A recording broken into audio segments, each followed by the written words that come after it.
Rhea at Aide, nagsalita na sa Di Umano'y Encuentro sa mga kaibigan nila ni Zanjo Marudo, na sina John Lloyd Cruz at Robbie Domingo. Ayon sa aktres, if something happened between them, they kept it away from me. It wasn't something that disrupted the event or anything, it went very smoothly. It was a beautiful night. December 22, 2023 nang muling ikasal ang dalawa sa kanilang church wedding. Star-studded ang kanilang napaka-private na kasal. Bukod sa kapatid nilang si Arjo at Maine at Aide, mga kaibigan nila sa showbiz, gaya nina Daniel Padilla kasama si Kayla Estrada, Catherine Bernardo, Enchong D, Donnie Pangilinan, Gary V, at marami pang iba ang dumalo. Sa reception, si Robbie Domingo ang naging host nila. Nagtanong si Robbie kay Rhea kung how does it feel to be Mrs. Marudo, at kasunod nito ay tinanong din niya si Zanjo kung how does it feel to be Mr. Ataide. Nagtawanan ang mga bisita, at pati na rin ang mag-asawa. Alam umano nila na biro ito dahil malapit na kaibigan nila ang TV host. Kaya lang, may bukod tanging hindi natuwa sa joke na yon, at ito ay walang iba kundi si John Lloyd Cruz. Pagkatapos ng spill ni Robbie, ay bumaba siya patungong bar, at doon kinumpronte siya ni John Lloyd at sinabing, mali ang sinasabi mo ha. Napaka-inappropriate ng sinabi mo. Okay lang sa'yo na tawaging Mr. Ataide. Sagot naman ni Robbie ay, may issue ba tayo? Pasugad naman na sagot ni John Lloyd, bakit? Anong gusto mong mangyari? Sa lakas ng boses ni John Lloyd ay napukaw ang atensyon ng mga tao. Kaya to the rescue naman agad si Donnie Pangilinan na malapit kay Robbie. Kaya nadamay siya tuloy at nasigawan din siya ni John Lloyd na wag makialam. Inakala ng iba na magsusuntukan na, pero napacify naman raw ng mga tao ang dalawa. Spekulasyon ni OG ay nakainom raw itong si John Lloyd. Lalo na't sa reception nangyari ang di inaasahan confrontation. Walang lumabas na videos dahil lahat ng mga cellphones ng bisita ay naka-grounded. Baka naman lasing si John Lloyd. Ay malamang kasi syempre inuman na yun eh. Tingnan mo walang lumabas na nagtututok ng camera. Wala. Pansinin niyo wala rin mga cellphone. Lalo na sa reception. Kasi parang may pouch bag lahat, binigyan lahat ng pouch bag para isilid doon lahat ang cellphone. Request ng bagong kasal na walang mag-shoot. Walang magbe-video. Kaya pansinin mo, walang lumabas. Ayon kay Rhea, it was what we wanted from the start. It was non-negotiable to have a party like that. Sometimes you watch same-day edit videos, and you see everybody's phones are up.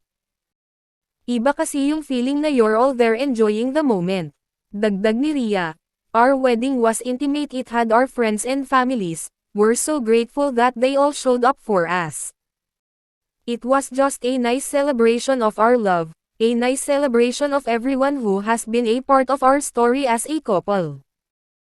Kung bago ka pa sa channel ko ay huwag kalimutang i-like, subscribe, i-share, at magkomento. Iba-iba naman ang reaksyon ng mga netizens. Merong bumatikos kay John Lloyd dahil klaro naman raw na isa itong biro mula sa malapit na kaibigan. Laos na raw ang dating box office king kaya nag-iingay. Kamakailan lang, ang nabanggit din si Lodi sa isyu ng hiwalayang Ellen at Derek, at sa panayam ni Karen Davila kay Angelica Panganiban. May kampi at sumang-ayon naman sa naging reaksyon ni John Lloyd. Mali raw ang biro ni Robbie, tila nakakalalaki raw, at mukhang napahiya pa si Zanjo. Natural raw natatawa ang couple, pero may masamang kahulugan raw ang naging banat ni Robbie. Damay din ang bagong kasal, na kaya ayaw nilang ma-publicize ang kanilang engrading kasal, dahil mainit pa ngayon ang talakayan sa flood control projects, kung saan nadamay ang Ataide family sa isyong korupsyon. Si Rhea lang ang nagbigay ng statement tungkol sa isyong ito. At hanggang ngayon ay tahimik ang dalawang nagbangayan. Noong nakaraang taon, bago muling kinasal sina Zanjo at Rhea, ay nachismas pa silang naghiwalay na. Nagsimula ang separation na ito nang sumiklab ang isyu ni Arjo at Aide sa flood control issue. Ito raw ang sanhi sa marital issues ng dalawa. Sinagot naman ito ni Zanjo na isa itong fake news. At pinatunayan nga nila na matatag pa rin ang kanilang relasyon sa pamamagitan ng kanilang church wedding. So, mula dun sa entablado, pagbaba ni Robbie, Mm. patungo dun sa may bar, malapit, biglang umapproach si John Lloyd Cruz. Oh. Biglang napalakas yung boses ni John Lloyd. Kaya nakapukaw ng atensyon ng ibang bisita. Sabi raw ni John Lloyd, mali yung sinasabi mo ha, napaka inappropriate yung sinabi mo. Okay lang ba sa'yo na tawagin Mr. Atayde? Sabi ni Robbie daw, may issue ba tayo? Oh.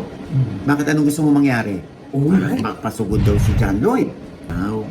Obviously, mga artista ay nakarinig. Biglang, syempre, to the rescue si Donnie. No. Magkaibigan sila ni, ni Robbie. Feeling nung nakakita, parang nag-aabang lang si Robbie kung uundayan siya ng suntok ni John Lloyd. Pero hindi naman nangyari kasi naawat din naman. Napakiusapan na medyo, yung ibigay kina Sanjo at kay Ria. Yung moment na yun. Baka naman lasing si John Lloyd. Ay malamang kasi syempre, inuman na yun eh. Si Donnie, nasigawan din ni John Lloyd eh. Something like, huwag ka makialam dito ganon. So eventually, na-pacify din. Pero hindi sila yung tipong chika after, na na-realize nila na mali sila pareho, or may mali si John Lloyd o si Robbie. Di ba?